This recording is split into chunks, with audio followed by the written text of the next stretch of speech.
Good afternoon, everyone. Before I take questions, I'd like to wish everyone a Merry Christmas and Happy Holidays.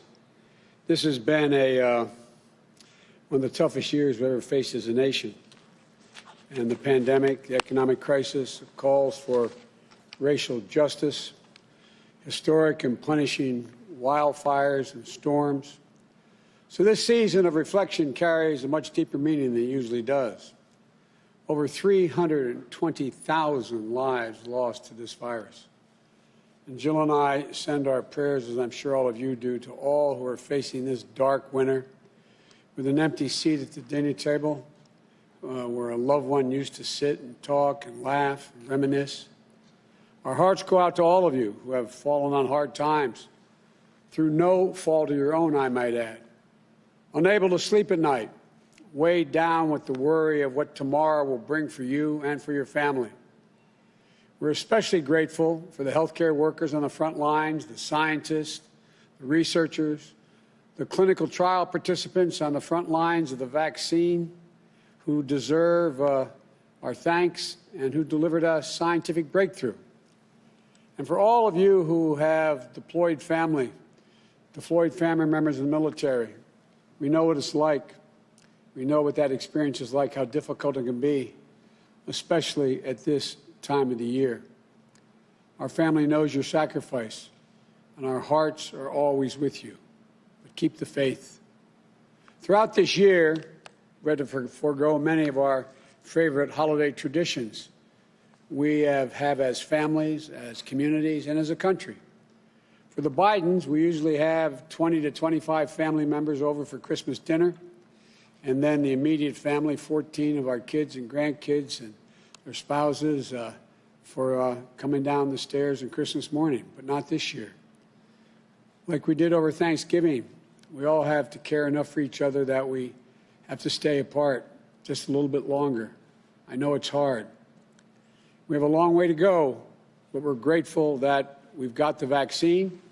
And yesterday, in an effort to instill some confidence in the vaccine, I had my shot administered in public, and I got a chance to thank all those nurses and docs at Christiana Hospital for what they've been putting up with and doing for so long.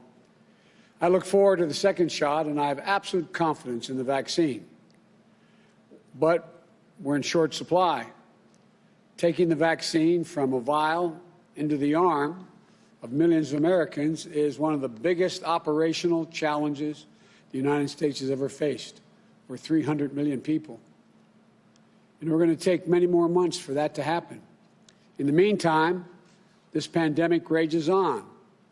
Experts say things are going to get worse before they get better, notwithstanding the fact we have the vaccine. As you all know, we're averaging a death rate of close to 3,000 people a day. That means we're going to lose tens of thousands of more lives in the months to come. And the vaccine won't be able to stop that. So we'll still have to remain vigilant. We need everyone to mask up, stay socially distanced, avoid large gatherings, particularly inside. We need to work in a bipartisan way. That's the only way we're going to get through this in tough times. And we have our first hint and glimpse of bipartisanship. I applaud the Congress. Their economic relief package that included funding for vaccine distribution, much-needed temporary relief for workers, families, and small businesses. In this election, the American people made it clear they want us to reach across the aisle and work together on matters of national concern to get something done. And I believe that to be the case from the very beginning of my campaign, and I'm happy to see members of Congress heeding that message as well from their own constituents. Leaders in both House and Senate, both parties, deserve credit for making the hard compromises to get this done. But like all compromises, it's far from perfect. But it does provide vital relief at a critical moment. However, as I've said all along, this bill is just the first step, a down payment in addressing the crises, more than one, that we're in. There's a lot more work to do. Early next year, I'm going to put forward to the Congress my plans for what comes next. We'll need more help to fully distribute the vaccine. We're going to need more testing in order to be able to open our schools. We're going to need more funding to help firefighters and police, many of whom are being laid off as I speak. And the same with nurses, risking their lives in the front lines. The same for millions of hurting families who are unable to put food on the table, pay rent or the mortgage. Unemployment's extended for another 10 weeks. It's going to take a lot longer than that. But Congress did its job this week.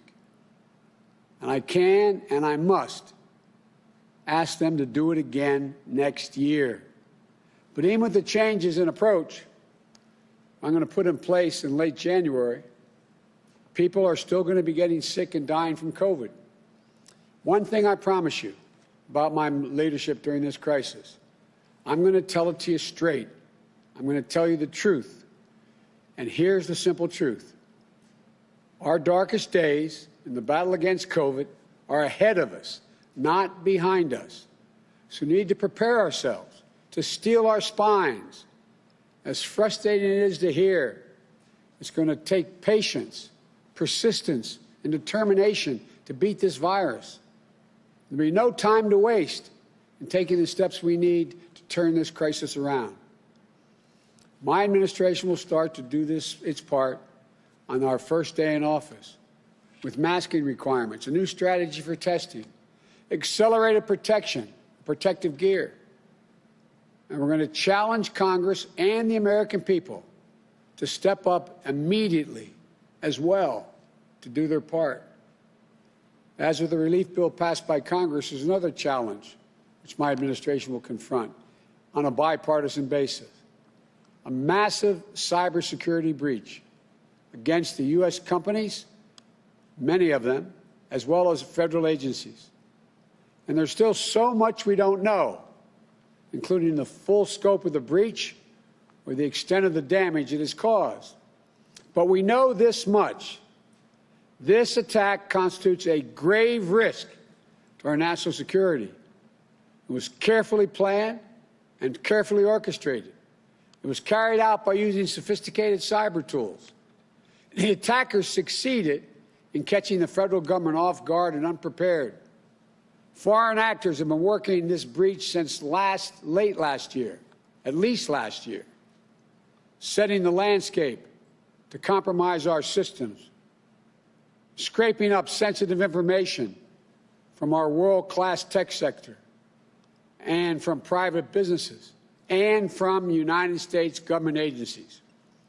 The truth is this: the Trump administration failed to prioritize cybersecurity. It did that from eliminating or downgrading cyber coordinators in both the White House and at the State Department, to firing the director of Cyberspace and Infrastructure Security Agency, to President Trump's irrational downplaying of the seriousness of this attack. Enough's enough. In an age when so much of our lives are conducted online, cyber attacks must be treated as a serious threat by our leadership at the highest levels. We can't let this go unanswered. That means making clear and publicly who is responsible for the attack and taking meaningful steps to hold them in account. Initial indications, including from Secretary Pompeo, Secretary of State, and Attorney General William Barr, suggest that Russia is responsible for this breach.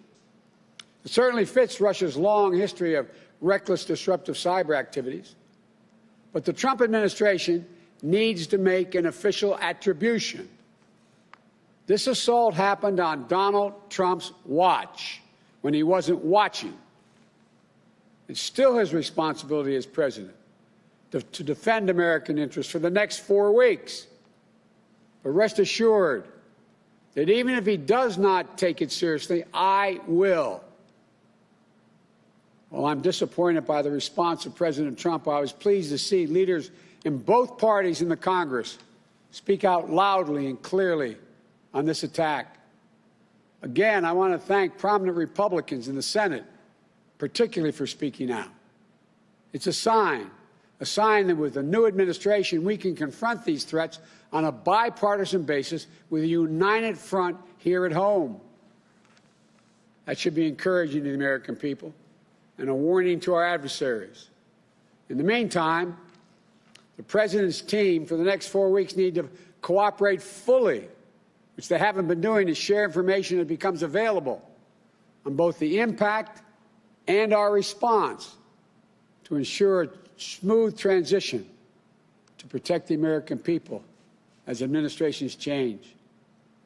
Over the next month, I intend to continue focusing on building my team so that the right people are in place on day one of my administration to take over this effort, to prioritize cybersecurity across the board. And I'll consult with experts to plan for the steps that my administration will take in order to secure our systems, improve our cyber defenses, and to better withstand future attacks that we know will come, and to impose cost on those who conduct them. And I fully expect bipartisan support from this based on what we've heard so far. Our adversaries are highly capable. Cyber threats are among the greatest threats to our global security in the 21st century. And I believe we have to treat them with the same seriousness of purpose that we treated threats of other unconventional weapons. We have to work with our allies to establish clear international rules and mechanisms to enforce them, and consequences for those countries that violate them. I want to close with this. As I look at the first of what will be millions of vaccinations going in the arms of Americans after hundreds of thousands of lives lost, a Congress finally passing an economic relief package after months and months of delay,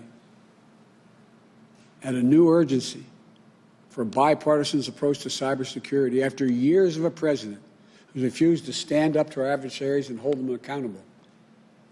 I'm reminded of the quote this season from a Jesuit priest named Alfred Delp.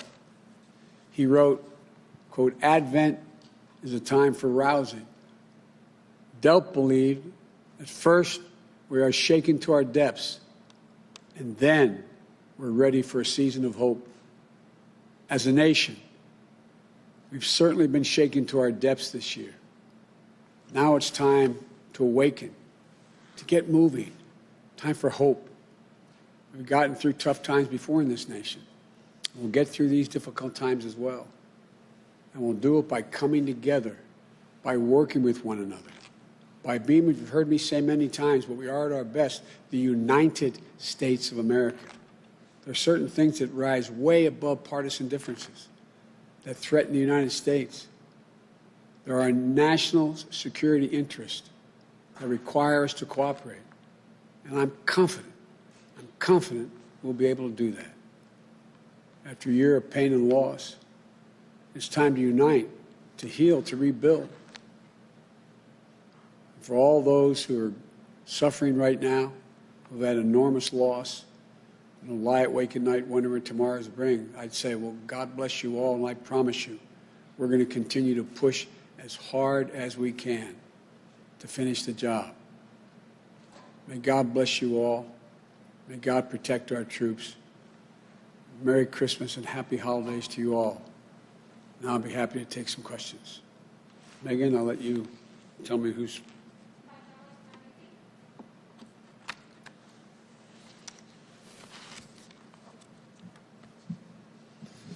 Thank you, Mr. President-elect.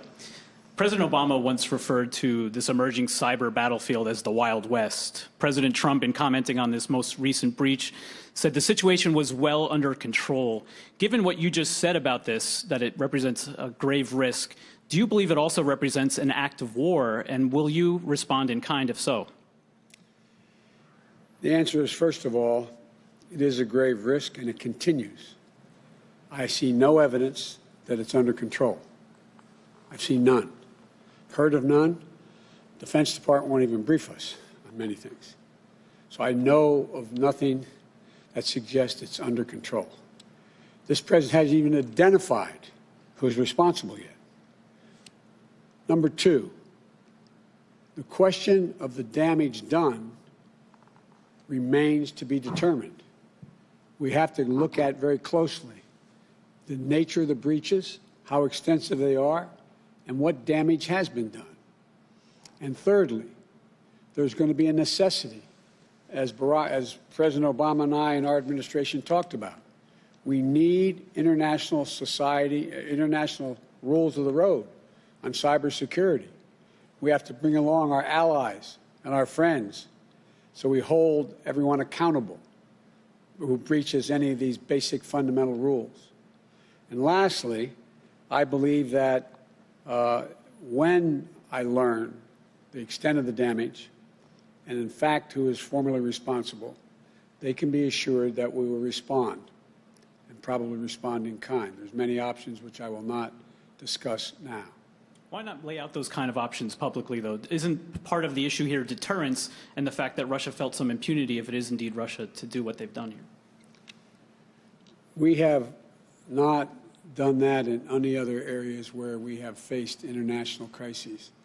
We don't sit here and say that we're going to strike you with a nuclear weapon.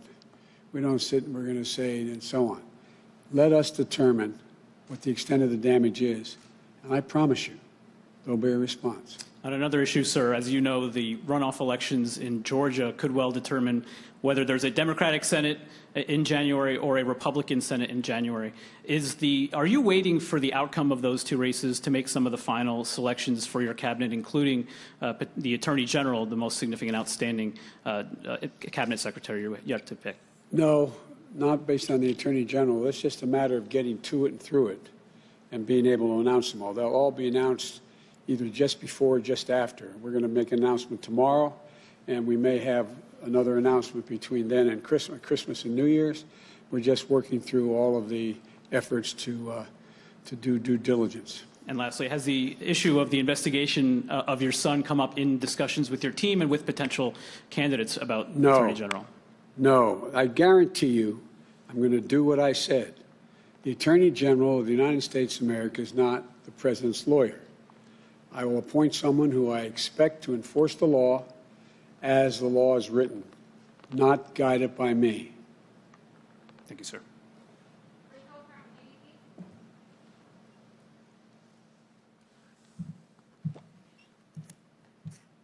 Thank you, Mr. President-elect. There is growing concern today about that new variant of COVID-19 sweeping across the UK. Should the United States right now impose a travel ban on flights coming in from the UK? As you know, there already is one, unrelated to that finding that new strain, number one. And the question is whether or not, at the very least, it only allows Americans coming home to be able to come back to the States, citizens. One of the things I'm waiting to get a response from my COVID team is whether or not we should require testing before they get on an aircraft to fly home, number one. And number two, when they get home, should they quarantine? That's my instinct, but I'm waiting to hear from my experts right now. You talked about how you want to propose a new COVID relief plan when you do take office. Yes. It took more than 6 months for Congress to reach this new deal. Americans are suffering at this moment. How can you assure Americans that relief will come and come soon? You all asked the most interesting questions. Have you ever known anyone in the history of the United States of America that could be president and assure exactly what the Congress is going to do? So I can't assure anything, but I can tell you what I expect. I fully expect on those critical issues that we're facing, number one, being able to get all the work we need done and all the funding to be able to get that vaccine in everyone's arm, and that's 300 million people. We'll get that done because you're going to see that the responsibility has already been recognized by the Republicans and Democrats in the Congress because the constituency is going to demand it, number one. Number two, all those people are out there hurting and lost jobs through no fault of their own. They've extended unemployment for 10 weeks. Simply not sufficient. Necessary to get it done, to get through the holidays, but I predict to you we'll get cooperation and get that done. I've been arguing from the very beginning and told how, I love it, it makes me sound so much younger, how naive I am about how the Congress works. I think I've been proven right across the board. The things that are left to deal with, from employment to people needing unemployment insurance, to the ability to have access to health care, the ability to get the treatment for free, et cetera. All of that is something that the public is not going to stand for us not doing. And I think with Donald Trump not in the way, that will also enhance the prospect of things getting done. Will your plan include a new round of stimulus checks to the American people? And if Yes. so, for how much? Well, look, that's a negotiating issue, but it will. Yes, it will. And I think, by the way, I think we owe Bernie Sanders and his Republican colleagues thanks for getting not all the stimulus we looked for, 1,200, but getting 600 done. So I think you're seeing that there is a clear understanding that these issues go beyond any ideology. People are desperately hurting, and the Republicans are hurting as badly as Democrats. There are a few people, and I'm not saying they're responsible for any of this, a few people are doing extremely well in that K-shaped recovery, and they're doing fine, but they still need access to the vaccines. They still need access to making sure that we are able to handle crises in the hospitals, et cetera. So I think they're on the things relating to vaccine distribution, which is going to cost billions more dollars. It's simply going to cost billions more dollars. We need national standards to lay out to help governors determine how they're going to get that vaccine throughout their communities, number one. Number two, we're going to need to take care of those people who, through no fault of their own, are unemployed. They've worked like hell, but they have no job because of the COVID crisis. And thirdly, we're going to have to begin to rebuild the country. We can't wait. We can't wait to rebuild the economy. We're going to have to start doing that now on infrastructure programs and a whole range of other things. I think the sort of the dawn is broken on the vast majority of people. There are still people who don't want to help. There are still people who are insisting my way or the highway. But the vast majority of the members of Congress, I believe, will be able to work out those specific issues that are of national consequence. Thank you, Mr. President. Thank you.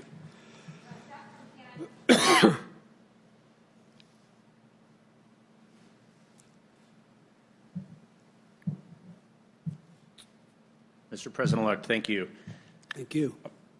I'm still not sure if I heard you say specifically, though, sir, what is your ask of the Congress? In just 1 month's time, what is your ask of the Congress after you have watched over these many months when people in your party as well did not necessarily act as quickly as some Americans would have liked? What is your ask, sir? My ask will be laid out there in detail, but it relates to four things. Number one, making sure we have all the money we need to get the vaccine to 300 million Americans at a minimum over the next year, the next calendar year. Number one. Number two, making sure that all those people who are unemployed through no fault of their own because of the COVID crisis, and small businesses and big businesses, et cetera, shutting down, that they continue to be able to live day to day. They don't engage in food shortages. They're not in a position where they get thrown out of their homes. I would also be asking for a moratorium on being evicted from your homes for failure to pay rent, moratoriums on relating to the issue of whether or not your mortgage are being paid. Thirdly, I think it's critically important we provide all of the PPE as well as the direct payments to small businesses and others to be able to stay open, to be able to keep their people employed. That is something that's going to increase as time moves. And lastly, we're going to need to make sure that we're in a position that we can provide for the opportunity for people to begin to go back to work and get new jobs, developing infrastructure. Given the narrow majorities in the House and Senate, you've watched many administrations come and go. Do you believe that you will have a honeymoon to get things accomplished? I don't think it's a honeymoon at all. I think it's a nightmare that everybody's going through, and they all say it's got to end. It's not a honeymoon. They're not doing me a favor. I'll ask you a rhetorical question I don't expect you to answer, and that is, do you think that Republicans who are losing their businesses, do you think Republican constituents out there who can't pay their mortgage, do you think they're not letting their Republican representatives know they got a problem? Do you think the person who just lost a family member and is worried about losing another one, who happens to be a Republican, a staunch Republican, isn't telling his or her Republican senator or state representative, you've got to help, you've got to get something done? Do you think all those people who are making judgments of whether or not my child will be able to go to school and I have to stay home and I can't go to work, therefore I have no income, are all Democrats? I think there's just been a dawning here. And look, you have a different team in town. You have a different team in town. I'm not going to villainize the opposition, but I'm going to stand and say this is what we got to do, because they know it. They know it. It's not like I'm saying what we want to do is we want to make sure that we are going to sign a new trade agreement with A, B, or C. This is life and death. That's why I believe we'll get it done. Sir, if I could ask a follow-up to the Attorney General decision. You and President Obama selected Eric Holder on December 1st. Every recent president has selected their Attorney General by this point. What is taking you so long to make this critical decision? And do you believe that this is a time in the post-Trump era where you need someone who is not steeped in politics, who may have a life's work above or beyond politics? The answer is, first of all, we've gone faster than everybody in the total cabinet. So Not President Obama and yourself, sir. The whole cabinet? The whole cabinet. The whole cabinet? Well, there were a few missteps on commerce, as you remember, but I do. I'm sure. I didn't want to raise them, though. Right. But look, this is, we're looking for a team who will instill the greatest confidence in the professionals at DOJ to know once again that there is no politics. There's no politics. As you know, there's been a great debate about, in every single appointment, whether or not there are enough African Americans, enough Hispanics, enough Asian Pacific Americans, enough people who are new and young. So we're just working through it. It's not by design. There's not an obvious choice in my mind. Thank you, sir. Thank you. Merry Christmas. Merry Christmas. Hi, Mr. President-elect. Hey. You just spoke about your confidence that it'll be possible to get things done once President Trump has left office.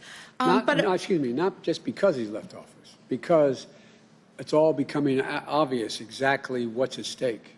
Right.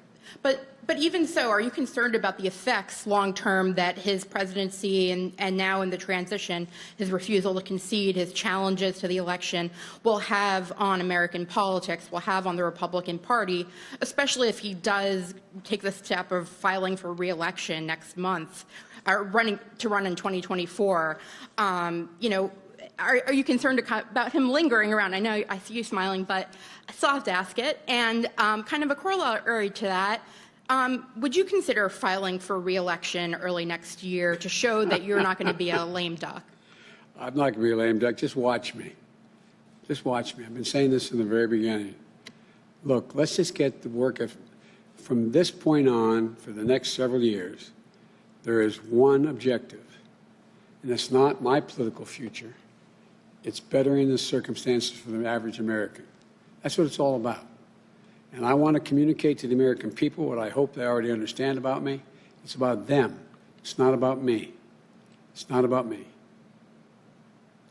But still, do you think that the climate will be different after President Trump than it was Well, before we'll see. him? I don't know. I mean, I'm not a fortune teller, but I can tell you that the calls I've gotten from sitting Republicans in powerful positions, they know me. They know I level with them. They know I never mislead. They know I tell them the truth.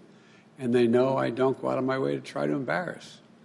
And in terms of the transition, are there areas where the Trump team has not been cooperative that have not been made public? We've heard a bit about the issues at the Pentagon last week. Are there other areas that you think the public should be aware of? There are other areas I'm not sure it's relevant whether the public should be aware of. Look, what I'm trying to do is pull together the political parties that are in the Congress that know that we're facing 4 serious crises. And we have to address all of them. None of us can get all we want, but we can make real progress. And so my focus is on uniting, not emphasizing the divisions. Thank you. Thanks.